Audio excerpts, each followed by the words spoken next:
Hello everyone, welcome to back Devbhoomi health channel.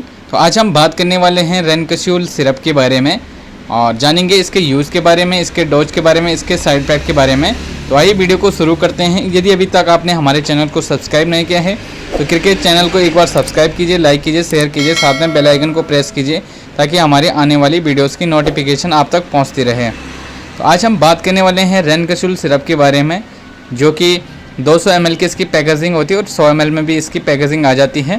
और ये Ranbaxy company के द्वारा बनाया जाता है और लगभग 130 रुपये के लगभग में आपको मार्केट में यहाँ मिल जाता है।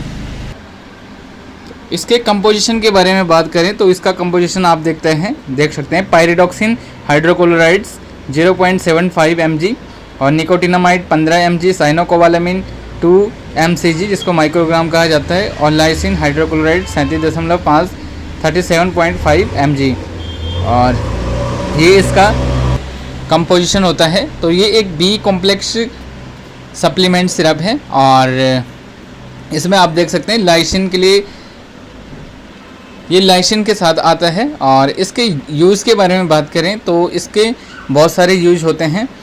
यदि किसी पेशेंट को वीकनेस हो रही है, बॉडी में बहुत ज़्यादा वीकनेस है, उसका ब्लड प्रेशर लो है और उसकी वजह से उसको वीकनेस हो रही है, तो उस कंडीशन में इसका प्रयोग किया जाता है।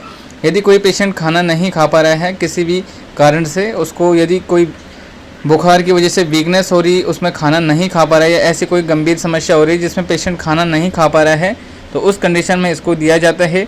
यदि पेशेंट का जो हीमोग्लोबिन होता है वो बिल्कुल डाउन हो रखा है तो उस कंडीशन में भी इसको दिया जाता है। यदि वीकनेस, कमजोरी वगैरह लग रही है और शरीर में थकान वगैरह लग रही है तो उसके लिए भी इसको दिया जाता है। यदि मुंह में छाले बन रहे हैं तो उस छाले के लिए भी इसको दिया जाता है।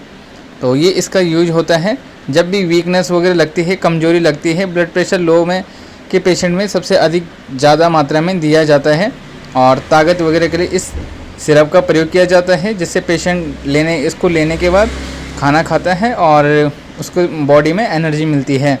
और ये हाथ पाँव में यदि किसी को दर्द हो रहा है, पूरी बॉडी में नसों का कोई दर्द हो रहा है, तो उस कंडीशन में भी इसका प्रयोग किया जाता है।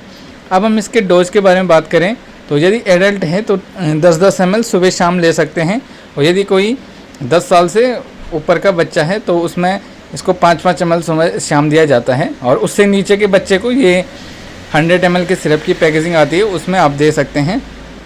और इसके साइड इफेक्ट के बारे में बात करें तो बच्चे में इसका शुगर की मात्रा इसमें पाई जाती है, तो बच्चों में देने के बाद बच्चों का शुगर लेवल बढ़ सकता है।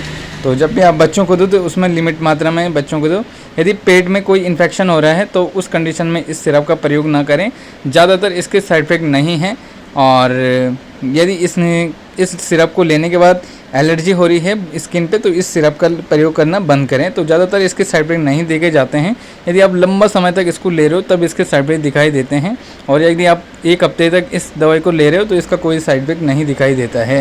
ये एक मिक्स फ्रूट से मिलकर बने होते हैं, ये आप देख सकते हैं मिक्स फ्रूट फ्लेवर होता है, ये फ्रूट वगैरह से मिलके बने होता है, तो इसका ज़्यादातर इसका साइड इफेक्ट नहीं होता है। हालाँकि इसमें थोड़ा जो शुगर की मात्रा होती है वो अधिक पाई जाती है और उस कारण पेशेंट को जो ब्लड शुगर लेवल होता है वो थोड़ा बढ़ सकता है। तो ज़्यादा मात्रा में पेशेंट को इसको ना दें। शुगर के पेशेंट में थोड़ा ध्यान रखें।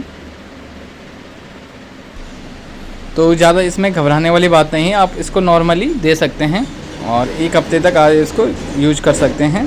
तो मिलते हैं आपको इसी प्रकार की वीडियो में, तब तक के लिए जय हिंद।